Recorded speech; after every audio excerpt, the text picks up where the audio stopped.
Em, Vamos a ver si trabajamos este rato sobre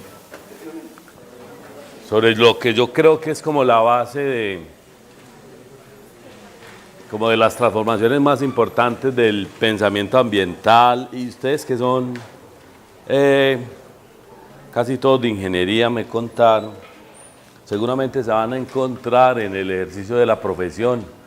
Les aseguro que no importa de cuál ingeniería o ciencia o disciplina provengan, se van a encontrar en su trabajo con problemas propios de eso que se llama hoy por hoy el pensamiento ambiental o el paradigma ambiental o la crisis ambiental, como lo quieran ver, como lo quieran plantear. Porque, perdón, muy probablemente hoy por hoy lo que está redirigiendo casi toda la ciencia es, a mi modo de ver, como el riesgo de la subsistencia humana misma, de la presencia de los seres humanos sobre la Tierra. O sea que por allá en los años bueno, desde principios de los años 70 del siglo pasado, se anunciaba que iba a llegar un momento en el que los seres humanos íbamos a poner en riesgo la existencia misma de la especie. Ese momento llegó rápido. Ustedes saben que existen armas de destrucción masiva que ojalá las maneje gente sensata, porque se llega a enloquecer uno de esos tipos y acaba con medio planeta, ¿cierto? Pero nosotros tenemos por primera vez en la historia la tecnología para destruirnos como especie, y eso es una tremenda novedad en la ciencia. Un ecólogo español, Ramón Margalef, decía que la especie humana es una especie a punto de morir de éxito, porque ustedes que han oído todos el relato del Génesis, donde claro, que decía ahí el Creador, que le decía al hombre, que ahora que están en Semana Santa, apuesto que todos rezaron y todo eso. ¿Cuál era el mandato de Dios en el Génesis, en el mito de la creación? Claro, que le decía al hombre que creced y multiplicaos, era más o menos. Ir y dominar la tierra, no sé qué, eso está en el Génesis, como en el capítulo, en el versículo cuarto, en el capítulo cuarto del Génesis. Por ahí está Dios le decía al hombre, vaya y domine la tierra.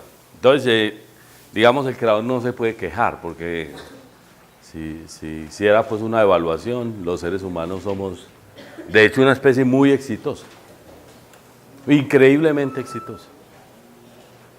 O sea, hemos sido capaces de ir a todos los ambientes de la tierra, a cada lugar de la tierra. No hay un lugar en la tierra que no haya sido visitado por el hombre de alguna manera. Aunque no haya puesto físicamente un pie allá, lo conoce.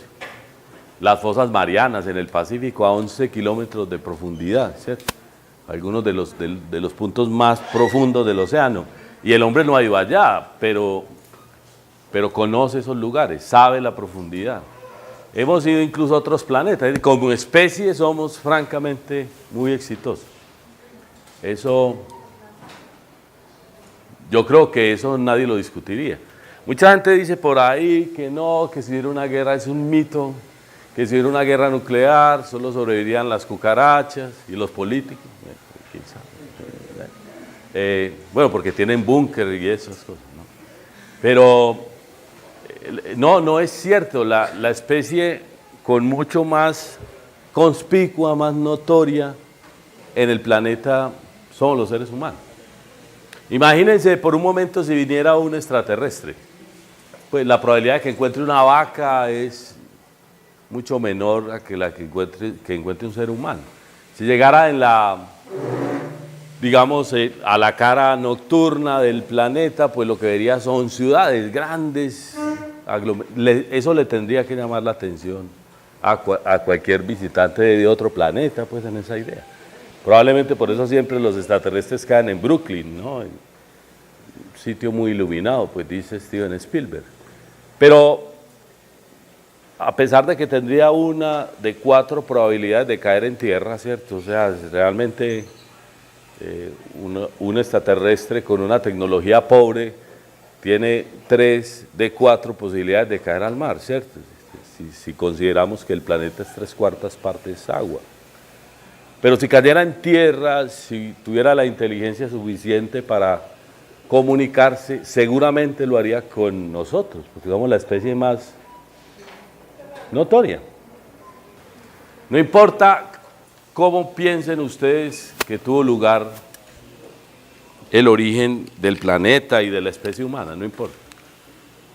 No importa pues si creen que fue un dios o 2 dioses o entre varios dioses o si fue espontánea la creación, no importa. Lo cierto es que el resultado hoy es absolutamente indiscutible. Somos una especie que ha conseguido dominar la Tierra al punto que decidimos qué especies conservar y qué lugares de la Tierra conservar. Entonces, una especie haciendo eso, ¿no? Lugares absolutamente inhóspitos para la especie hemos conseguido habitarlo, ¿cierto? Las zonas subpolares, de hecho hay plataformas continentales, plataformas petroleras en el océano, es decir, si es cierto el mito de la creación, de verdad que hemos hecho un gran trabajo como especie, ¿no? A pesar de los problemas de diseño, porque francamente si lo que el creador quería era que domináramos la Tierra, los diseñadores industriales podrían trabajar un día en esto. El diseño de la especie es, pues Dios podrá saber mucho y todo, pero de diseño poco. Porque si quería que domináramos la Tierra, ¿cómo fue que nos hizo tan frágiles individualmente, no? O sea, los seres humanos somos francamente una tragedia desde el punto de vista del diseño, ¿no? ¿O no? ¿No creen ustedes? No somos, con mucho, no somos los más veloces. Es más, tardamos un montón de tiempo para aprender a caminar. Fíjense que todos los demás mamíferos nacen e inmediatamente caminan. Los seres humanos necesitamos pues 1 año o menos, casi 1 año para caminar. Los periodos de cuidado de los padres entre los mamíferos, entre los demás mamíferos son muy cortos comparados con los de los seres humanos. Algunos todavía a los 30 están dándole lata a la mamá en la casa. Pero los periodos de cuidado, si suponemos que es pues hasta la edad adulta, 18 años, ¿cierto? 1/4 parte del promedio de vida, eso no tiene par en la naturaleza. Así, los seres humanos somos realmente muy frágiles. Las estructuras óseas, musculares, casi cualquier otro mamífero corre más rápido que nosotros. Se ensayan un día persiguiendo por ahí un perrito. En realidad somos una especie muy frágil. Si fuésemos a cazar, pues no tenemos garras poderosas, ni trepamos a los árboles, vemos mal de noche, el oído es un desastre, el olfato de los seres humanos es cada vez peor. Es decir, si lo que quería la creación era que los seres humanos domináramos la Tierra, el diseño es muy malo, ¿o no? El diseño es bastante malo. ¿Qué nos hizo tan exitosos?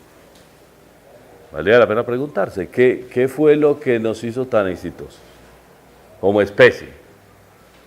Al punto ese, imagínense, nosotros decidimos qué especies viven y qué especies mueren, cuáles conservamos, cultivamos unas, eliminamos otras. Esa es la máxima expresión del dominio de la naturaleza. La máxima, o sea, ninguna otra especie ha podido llegar a eso. Los dinosaurios estuvieron 1 millón de años, pero que sepamos no tenían ese grado de dominio de la naturaleza que tienen los seres humanos, o sea, al punto de estar en todas partes, controlar todos los ambientes, transformar la naturaleza. ¿Qué nos pudo haber hecho tan exitosos? Bueno, algunos dicen que el uso de energía exosomática, es decir, el uso de energía que está por fuera del cuerpo, el fuego, haber aprendido a controlar el fuego. Ojo pues, y a producirlo, porque hay especies distintas al hombre que utilizan el fuego como herramienta, aunque parezca increíble. En Australia hay una especie de pájaro del género Milbus que toma ramitas encendidas de un fuego natural o artificial o hecho por el hombre y lo transporta hasta los pastizales para incendiarlos. Es un pirómano ese condenado pájaro. Y luego cuando la pradera se incendia en el punto que le interesa, pues él caza todos los insectos que huyen del fuego. O sea, no es, el uso del fuego no es exclusivo de los seres humanos. Pero el control sí. Es decir, ser capaz de producirlo. Ahí puede estar seguramente la clave, la clave del éxito. Un sociólogo holandés que se llama Johan Gotsblum escribió un libro muy bonito. A los que les dé pereza leer historia de la humanidad, léanse ese libro, que es una historia contada a través del fuego. El texto se llama Fuego y Civilización, una maravilla de texto. Entonces ahí Gotsblum cuenta cómo, así como el hombre dominó el fuego civilizó al hombre. Es decir, que para que los seres humanos pudieran transportar, controlar, producir fuego, se tuvieron que organizar. Y esa organización, alrededor de conservar el fuego, pudo haber sido, según Goldblum, la primera expresión de organización social humana. Es decir, los hombres, los seres humanos, se aglutinaron por primera vez y se organizaron por primera vez alrededor de conservar el fuego. ¿Quién creyera, no? También hay una película muy bonita que se llama, ya no me acuerdo, ahora se las referencio para que la busquen, está por ahí, la pueden ver en internet, se puede descargar. Y el autor es, el director es Jean-Jacques Anouilh, de una película también muy conocida, El amante, por allá, una película ya por ahí de los años 90. Pero se llama La Guerra del Fuego, la película. La Guerra del Fuego. El que no le guste mucho leer, pues véase la película para que vean cómo recrea Jean-Jacques Anouilh, el director, los primeros momentos. Es decir, cuando el hombre hace contacto con el fuego y como no lo sabía producir, lo tenía que conservar. Imagínense un tipo teniendo la responsabilidad ahí de conservar el fuego, llevarlo a toda parte, de alimentarlo, ¿cierto? Donde ese señor se le apague el fuego, se lo lleva el demonio.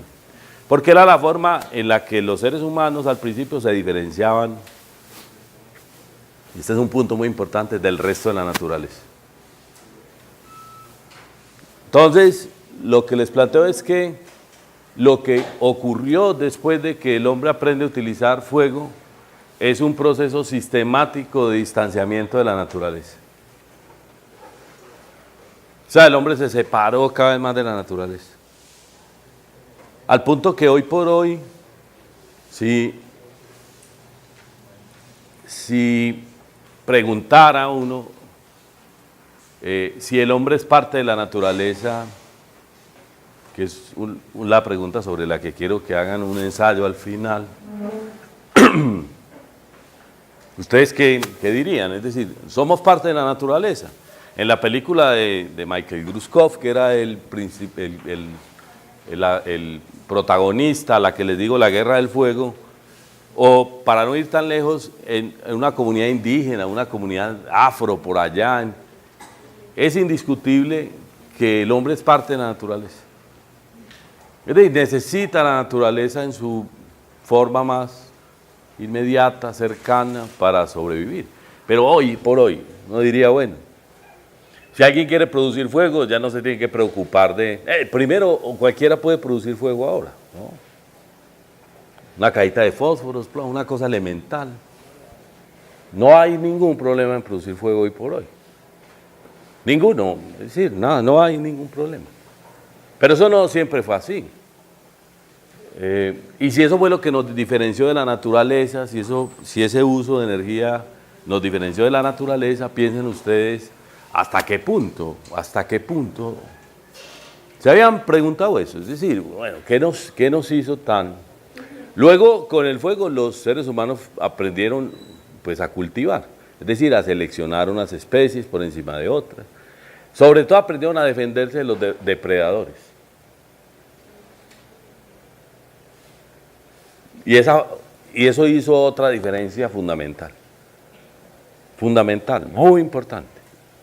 A los que nos gustan mucho los perros y han leído sobre el proceso de domesticación de los perros, seguramente se acordarán de ese proceso, ¿cierto? El principal depredador de los humanos, por referencias arqueológicas, pues era en el África central, una especie de lobo, un lobo, o manadas de lobos que atacaban a los humanos y se los comían. Así que el perrito de la casa probablemente sea descendiente del primer depredador, del primer gran depredador de los humanos. Estiman los estudiosos de ese tema que cuando los seres humanos aprendieron a utilizar el fuego y fueron muy exitosos en sus labores de cacería, ahuyentaban a los lobos con el fuego. Los ahuyentaban. Todavía no van a quemar el perrito, pues, pero hagan un ensayo en la que se dirá que los perros tienen un temor natural al fuego, un temor atávico, ¿cierto?, que es propio de su especie. Dicen que los lobos seguían a los humanos seguramente por los huesos, porque al hombre consumir más proteínas de animales que cazaban, entonces los restos que quedaban eran consumidos luego por los lobos, y eso pudo haber sido la chispa inicial del proceso de domesticación. A su vez, los lobos comenzaron a hacer involuntariamente una tarea de proteger a los grupos que ellos mismos perseguían de otros depredadores. Eso lo recrea también Goldblum en el texto que les digo.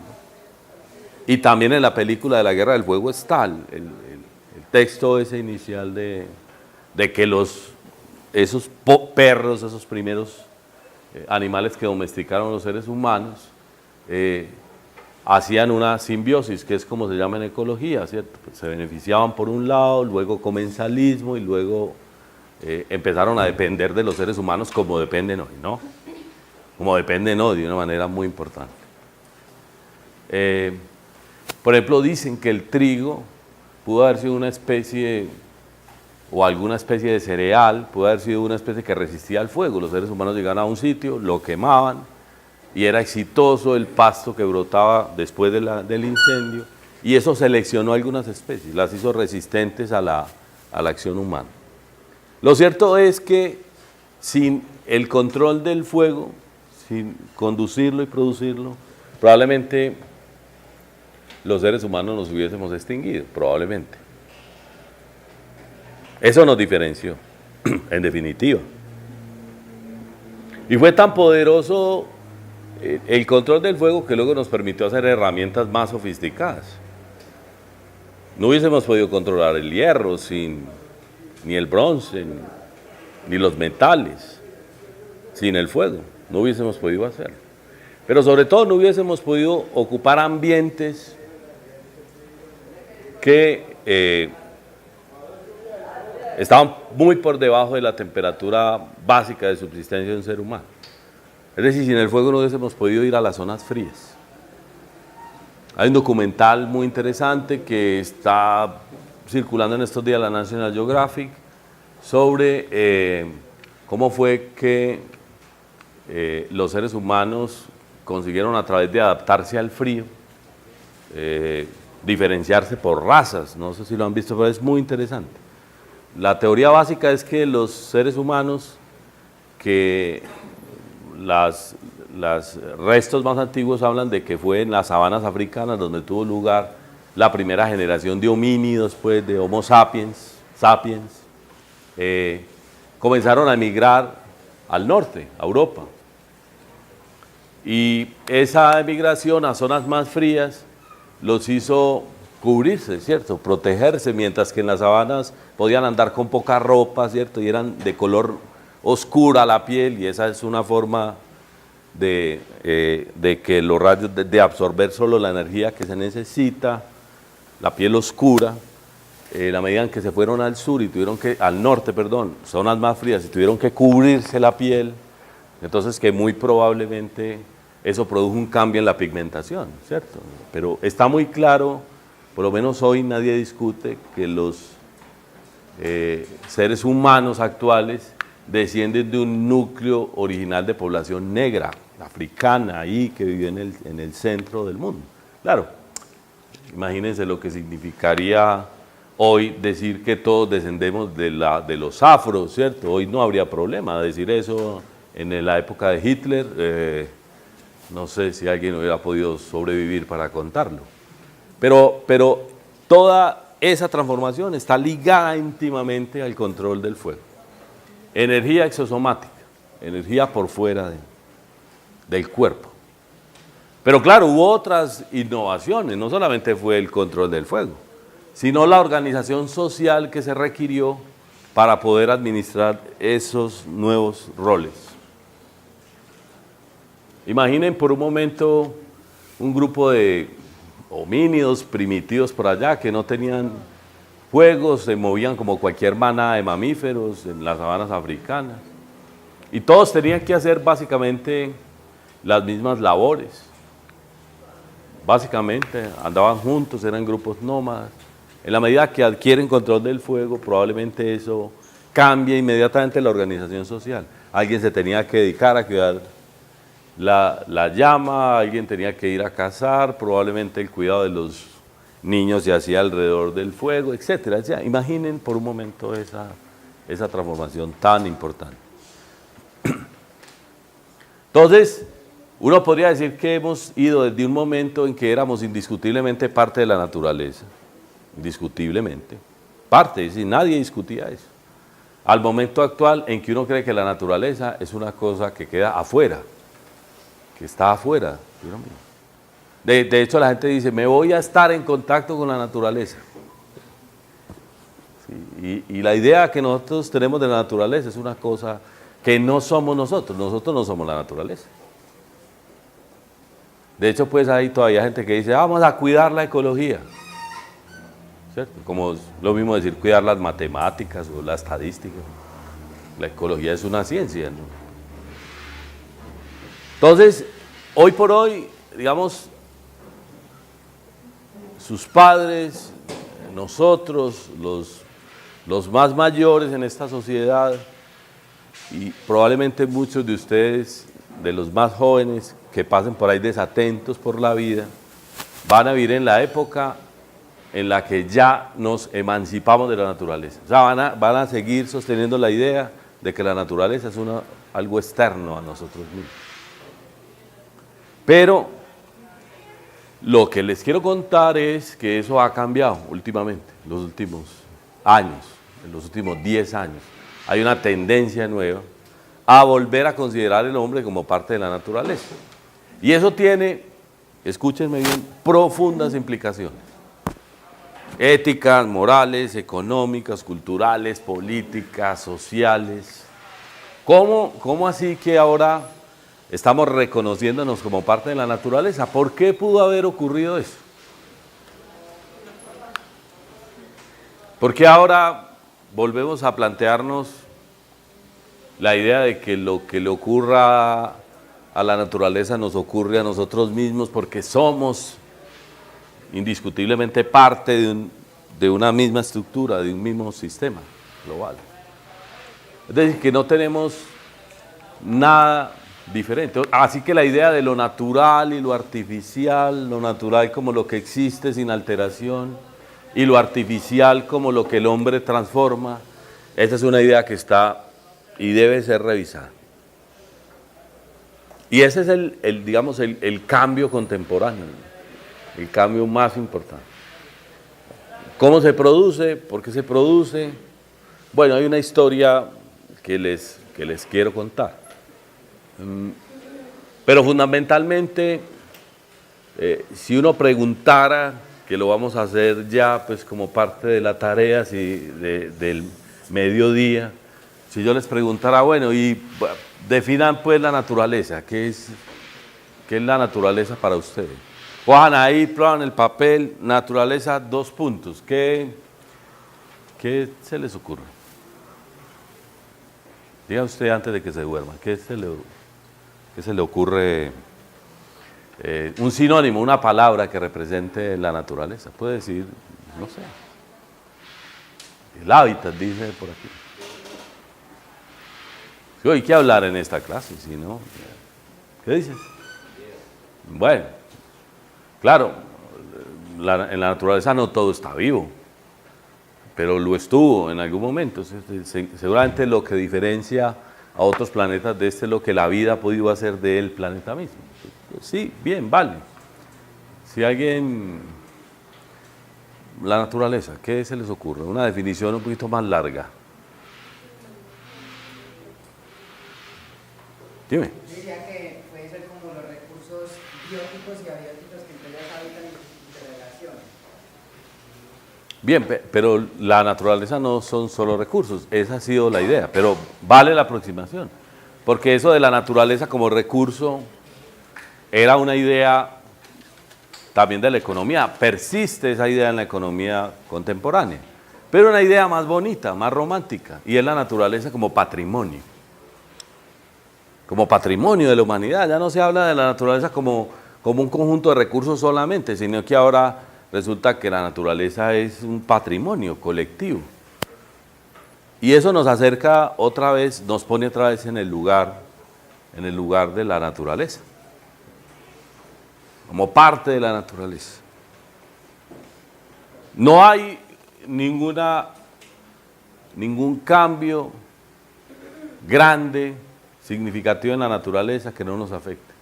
Rachel Carson, por allá, una señora en los años 70, decía que hasta el más mínimo cambio en la naturaleza nos afecta. Yo no creo, pero cambios significativos sí. ¿Cuál es el cambio ambiental más notorio del que se oye hablar todos los días hoy, por ejemplo?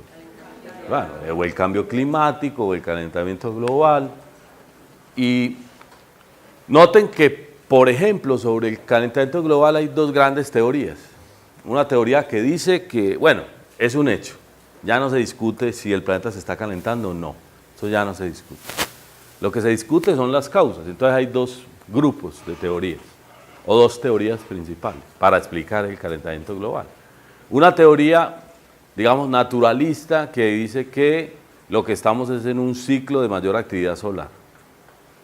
Así que lo que ha ocurrido es que alguien le metió más fuego a la olla a presiones. En la olla no pasó nada, es un asunto externo. Es una teoría que defiende gente muy seria, ¿no? Además. Y la otra teoría dice que no, que el calor de la llama se ha mantenido igualita, pero que lo que ha ocurrido es que al interior del planeta ha habido un proceso de agregación significativa de gases de efecto invernadero que está produciendo el calentamiento. Esas son las 2 grandes teorías. Los primeros dicen que, y cuando uno lee, los ingenieros químicos pueden irse y buscar el volumen de la atmósfera. El volumen es monstruosamente grande, el volumen de la atmósfera como gas. Entonces los que defienden la primera teoría dicen, no sean tan chicaneros, que por muy grande que sea la acción humana, alterar ese volumen de gas que es la atmósfera, no, eso no hay cómo hacerlo. Es decir, no es posible que haya sido la actividad humana la que haya generado el calentamiento. En la revista Nature hay artículos sobre ese particular que sostienen eso. Para que lo vean así, supóngase más o menos que hay los seres humanos estamos todos en la orilla del océano tirando gas de efecto invernadero allá al océano. Lo hemos hecho durante el último siglo, Trump, tirando gases. Pero el volumen es tan grande que la primera teoría sostiene que no hemos producido un cambio significativo. Pero la otra sostiene que no, pues que claro que lo hemos producido, porque no ha ocurrido en todo el conjunto de la atmósfera, sino que ya tenemos una capa. ¿Sí? O sea, que lo que hemos tirado así, aunque sea modestamente, como especie, ha constituido una capa que produce un efecto de calentamiento. Toda la ingeniería eléctrica, la ingeniería mecánica, vienen trabajando en la ingeniería química en procesos de transferencia de energía más eficientes para reducir las pérdidas, minimizarlas, para reducir la incorporación de calor atmosférico, etcétera, etcétera. Es decir, esa disciplina, los médicos y los biólogos se esfuerzan en determinar cuáles son las consecuencias de esos cambios en la salud humana, si van a seguir operando, etcétera. Y el cambio climático le pone una agenda a la ciencia. No importa cuál sea su explicación. Entonces, difícilmente, sea cual fuera la teoría hoy por hoy, alguien se atrevería a plantear que no tenemos nada que ver con el cambio climático. Puede que no como causa, si admitimos alguna de esas dos teorías, pero indudablemente como consecuencia sí. Las ciudades ahora se están preparando para eventos atípicos de lluvia y de sequías, se están haciendo previsiones en materia de producción de hidroenergía adicional, etcétera. Todos los países andan en eso, buscando cómo adaptar su matriz energética a las eventuales situaciones de cambio global, etcétera. Podríamos citar aquí infinidad de casos. Pero eso de que el hombre es parte íntima de la naturaleza, lo ha dictado la crisis ambiental global. Como quieran ver ustedes la crisis ambiental global, como la quieran ver. Y eso, como les decía, pues tiene una historia, en la historia de la humanidad respecto a la naturaleza. En el primer momento, los seres humanos éramos la naturaleza misma, es decir, un producto de la naturaleza. Nadie hubiese discutido hace 10.000 años que los seres humanos éramos una especie más. Una especie más, alguna de las muchas que habitaban el planeta. Pero luego, con el advenimiento del neolítico, pues, de la agricultura, el fuego, la cría de animales, cuando realmente los seres humanos empezamos a tener éxito como especie, entonces tiene lugar un segundo momento, que es el momento de la emancipación de la naturaleza. Es decir, los seres humanos realmente, la naturaleza era una fuente de recursos, pero nosotros no éramos parte de ella. Nos habíamos puesto por encima de la naturaleza, habíamos conseguido controlarla, sin duda, con diferencia, ¿no? ¿Vieron la película esa de 10.000 antes de Cristo? Vieron pues una diferencia entre un grupo probablemente africano y un grupo egipcio, claramente ese choque.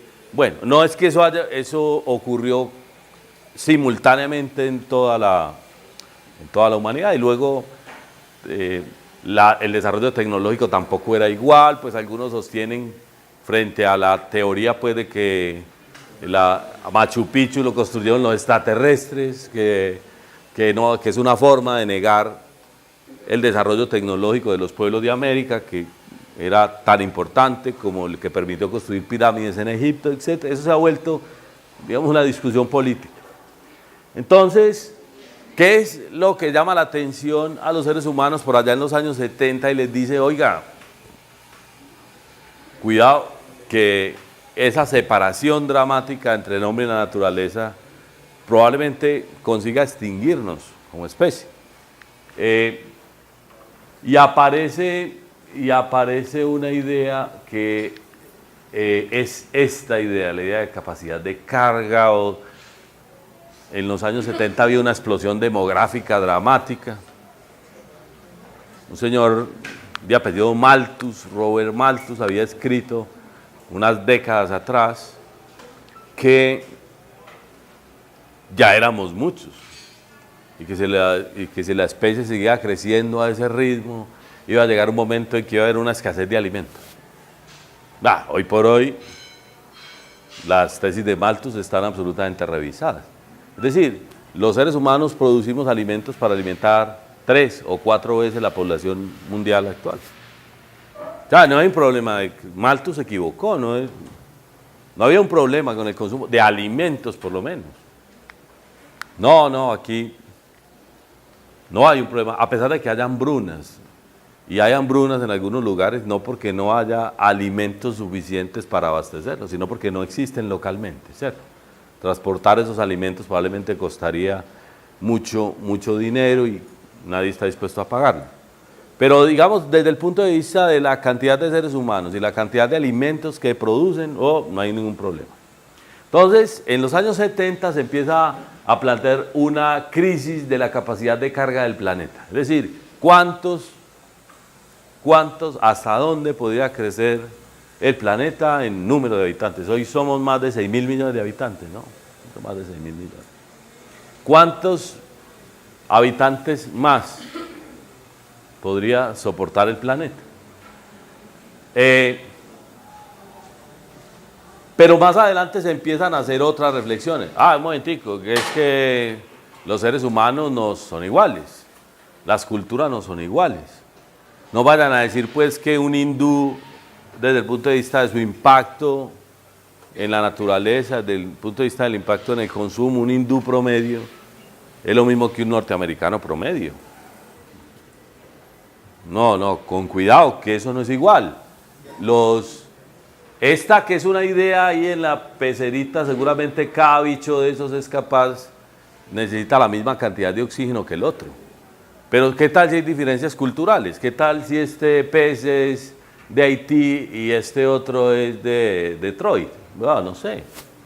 Los estilos de consumo y los niveles de consumo son tan distintos que se planteó otro problema. Ojo, que no se trata de cuántos somos, sino de la forma en la que consumimos la naturaleza. Entonces, el problema de la población se relativizó. Estoy hablando de principios de los años 70 del siglo pasado. Y además es que los seres humanos no estamos repartidos homogéneamente en el planeta. Es decir, a cada uno no nos dieron un pedacito de planeta. Vea, viva usted aquí. No, ni mucho menos. Y la riqueza, el clima, los suelos fértiles, los mares fértiles, no están tampoco homogéneamente distribuidos. De hecho, la territorialidad humana es un hecho político, como dice ahí. Pues si el que quiera ir a Estados Unidos, los países ricos ponen restricciones a la gente más pobre para llegar. Todos los días naufraga gente en el estrecho de Gibraltar tratando de llegar de África a Europa, a pesar de la crisis europea. Todos los días capturan y mueren personas tratando de cruzar la frontera norteamericana, etcétera. O sea, hay hechos políticos ahí también. Las naciones ricas, digamos, excluyen a las naciones pobres de la posibilidad de su bienestar. ¿Cierto? Ayer decía el procurador Ordóñez, como no alcancé a ver Sábados Felices, entonces me pongo a oír al procurador para produce la misma hilaridad. Decía el procurador que el problema de la crisis europea, de la crisis demográfica europea, era que había mucho homosexual. Que por eso esas sociedades no se habían reproducido, porque como se habían dedicado al homosexualismo, entonces que ¿de dónde iban a haber hijos? Pues, que no hay. Y que todo el problema económico de Europa se debía a que hay muchas personas de tendencia homosexual. Vaya teoría la de Ordóñez. Lo cierto es que a partir de los años 70 en Europa sobrevino un receso demográfico que tiene mucho que ver con condiciones económicas y culturales, pero no con condiciones morales, ni mucho menos. Venía Europa de una expansión demográfica impresionante hasta los años 70. Pero ustedes saben hoy, todos los que hay en esta aula probablemente no tendrán, los que decidan tener hijos más de 2, que hay condiciones económicas que imponen restricciones al número de hijos. Todo eso todo el mundo lo sabe. La gente no tiene más hijos no porque no quiera tenerlos, sino porque la condición contemporánea es esa, que la gente no puede tener muchos más hijos porque los dos tienen que trabajar. Bueno, y hagan el inventario. Entonces es una condición cultural. Eso se los planteo porque a pesar de que esta territorialidad humana es un hecho político, algunas naciones, por ejemplo, controlan el origen de los inmigrantes. Dicen que Europa tendrá que importar cerca de 14 millones de inmigrantes, o iba a tener que hacerlo, decían, en el año 2000, de que iban a tener que recibir cerca de 14 millones de inmigrantes. Y los europeos los empezaron a escoger. España empezó a escoger la inmigración. Empezó a escoger de dónde privilegiaban la llegada de inmigrantes para instalarse en el país, para sostener el sistema de seguridad social, como lo está haciendo Alemania, como lo está haciendo Australia, como lo está haciendo Canadá, ¿cierto? Países que perdieron la población en la base demográfica y que ahora necesitan estabilizarla, porque si no, cuando los mayores se jubilen, ¿quién va a trabajar por ellos, cierto? Ese es, digamos, más o menos el tema. Así que a esa idea inicial de la crisis demográfica le sobrevinieron muchos argumentos en contra para relativizarla. No se trata solo de cuántos somos, sino de la manera en que consumimos, sino también de cómo estamos distribuidos en el planeta y el acceso a los recursos de que se dispone. En los años 80 se empezó a hablar de otra idea, que era una idea vieja. Esta es una idea por allá de principios del siglo pasado. Se retomó a finales de los años 80, y dijeron, bueno, no, un momento que también hay algunos factores límite para que una especie en cualquier lugar pueda crecer de forma indefinida. Eso también se planteó. ¿Y cuál es, como en el cuento de Gruzkov ese de la Guerra del Fuego, cuál es el elemento determinante o el freno a la expansión de la economía y la sociedad global? ¿Cuál podría ser un elemento? Algunos dicen, no, agua, bien. No, decir que hay escasez de agua en un planeta que es 3/4 partes agua es por lo menos un contrasentido, ¿no? Para desalar agua se necesitan grandes cantidades de energía, así que el problema, digamos, las crisis propiamente del sistema capitalista han sido por energía, por disponer de energía a unos costos que permitan reproducir el sistema económico dominante. Ese es el problema. Entonces, si uno dijera que disponer de energía es el factor limitante, así como en el tema del barril, a principios de los años 20 del siglo pasado comenzó el desarrollo de la energía nuclear. Una fuente ilimitada de energía, ilimitada absolutamente. Es decir, esa forma de energía resolvía todos los problemas. Y la instalación de plantas de energía nuclear por toda Europa, ya en los años 70, prendió las alarmas del naciente movimiento ecologista mundial. En realidad fue una respuesta al riesgo que significaban las plantas de energía atómica, energía nuclear. Todo el movimiento ambientalista de los años 70 pasaba por ahí. Porque un accidente como el de Chernobyl, yo estoy seguro que si no hubiese ocurrido el accidente de Chernobyl se habría generalizado mucho mal la energía nuclear. Prendió las alarmas en el mundo y se dijo que por ahí tampoco era, ¿no? No, tampoco es energía nuclear. Cuando ustedes eran pequeñitos todavía los billetes decían 100 pesos oro, 50 pesos oro, ¿cierto? Los países respaldaban la moneda con oro que almacenaban en lingotes. Ahora hay otras formas de representación de la riqueza. Pero, ¿por qué se sigue sacando? ¿Cuál es el proceso industrial que requiere esas cantidades de oro? Van a decir que los computadores tienen pequeñas cantidades de oro, ¿cierto? Pero ¿por qué se sigue sacando? Porque es una forma segura de representar los excedentes que se acumulan. Bueno, en los años 70 decían, no vamos a parar el crecimiento. Vamos a parar el crecimiento. Y una forma de hacer eso en esa perspectiva era acudir a esa idea de la sostenibilidad. Es decir, vamos a crecer sin deteriorar la naturaleza. Más o menos era el planteamiento. Entonces, estos 4 momentos, al principio esa idea de crecer en armonía con la naturaleza era una idea de los movimientos sociales. Jóvenes, básicamente de las clases medias y altas, en Francia, en general en Europa, empezaron a plantear que el dinero no lo es todo y que el bienestar se basa en asuntos distintos del consumo, y hubo economistas que les cogieron la caña, empezaron a plantear la teoría de la economía triste, un señor Sitovsky, y etcétera, etcétera. Se empezó a hacer como una especie de reflexión global por la felicidad de la humanidad, finalmente.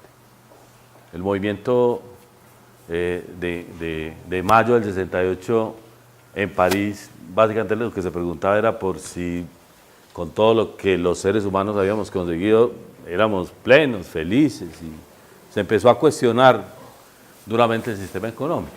Y uno de los cuestionamientos era por la crisis ambiental. Entonces, al principio fueron grupos ecologistas, luego aparece esta idea del desarrollo sostenible como idea a cargo de movimientos inconformes, etcétera. Bien, vamos a ver uno por uno. Hay como un primer momento en el que los seres humanos se pellizcan respecto a su papel en el planeta. Probablemente Darwin representa un punto de quiebre en esa reflexión sobre la naturaleza. Ustedes han oído pues de la teoría de la evolución de las especies y de ese texto tan interesante de Darwin, que, digamos, bajó de la nube a los seres humanos. Desde Claudio Ptolomeo, es decir, desde muy al comienzo de la ciencia moderna, se planteaba que la Tierra era el centro del universo. También lo saben ustedes bien. Pero los argumentos que respaldaban la teoría ptolomeica por allá en la Edad Media era que aquí estaba el hombre, y que como el hombre estaba hecho a imagen y semejanza de Dios, pues ¿a dónde más iba a quedar el hombre sino en el centro de la creación? Es decir, esas ideas con las que tuvo que lidiar Galileo y Kepler en 1540 y tal, eran ideas que se soportaban en concepciones religiosas, digamos, en concepciones religiosas muy arraigadas para la época ya. Así que el hombre estaba en el centro de la creación y por lo tanto la Tierra estaba en el centro del universo. No podía ser de otra manera. Si el hombre estaba hecho a imagen y semejanza de Dios. Recuerden ustedes lo que le pasó a Galileo, ¿no? Que Galileo se empezó a plantear que la Tierra se movía respecto a otros planetas y eso le costó casi la cabeza, ¿no? Casi lo matan. Luego Johannes Kepler, que sostenía, el que finalmente construyó pues el modelo moderno por lo menos del universo y de la galaxia nuestra, que tuvo que enfrentarse a sus propias concepciones religiosas para poder construir un modelo, digamos, teóricamente correcto del universo conocido entonces, y que tenía que acudir a argucias para divulgar su pensamiento.